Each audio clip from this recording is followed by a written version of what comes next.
You ever hear the saying, cops and criminals, two sides of the same coin? Well, tonight, we might just prove that right.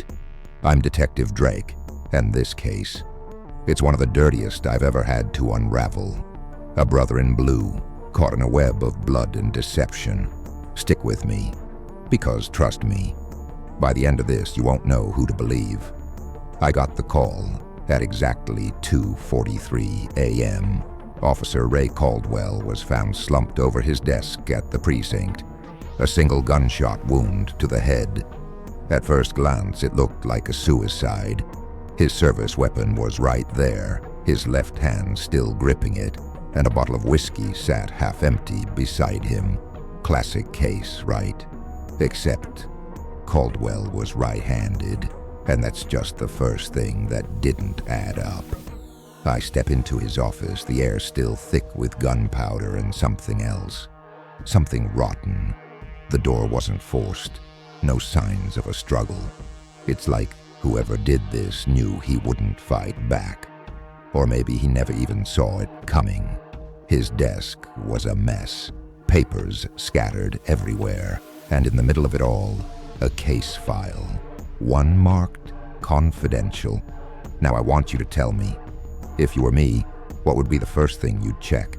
The gun, the paperwork, or maybe, just maybe, the security cameras. I flip open the case file. Inside, photos of a crime scene.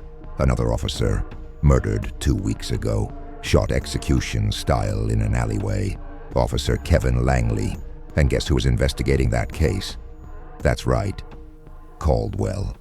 So now I've got 2 dead cops and a case file that suddenly become a whole lot more important. But here's where it gets really strange. I check the security footage, expecting to see someone walk into Caldwell's office.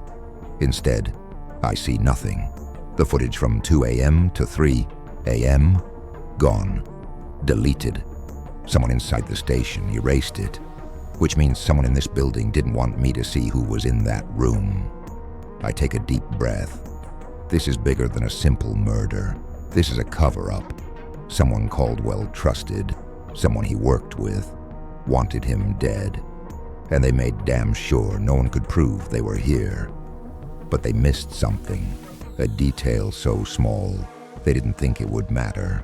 A single, faint fingerprint on the whiskey bottle. I send it to forensics, and when the results come back, my stomach tightens.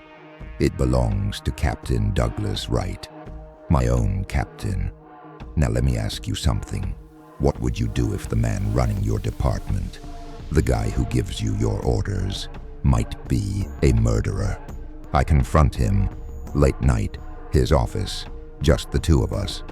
I place the forensic report on his desk, watch his eyes flicker as he reads it, and then he laughs, low, slow, like he already knew this was coming. You think you're the first to figure it out? He says, leaning back. Caldwell did too. That's why he's dead. I feel the weight of my gun at my hip, but I don't reach for it. Not yet. Why? I ask. Why Langley? Why Caldwell? He sighs, rubbing his temples like this is just another inconvenience. Langley was dirty. He got in too deep with some bad people. Caldwell, he was just too damn curious.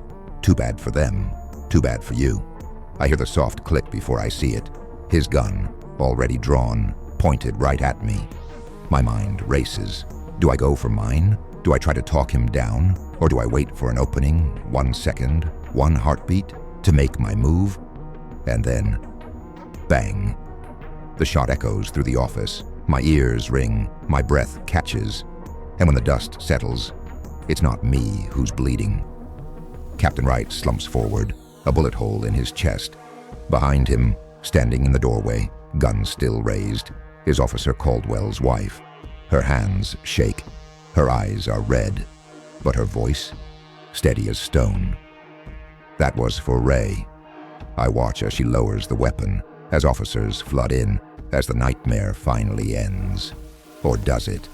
Because just as they cuff her, she leans in close to me, whispering something only I can hear. There's more of them, and they know your name. Now you tell me, do you think this case is really closed?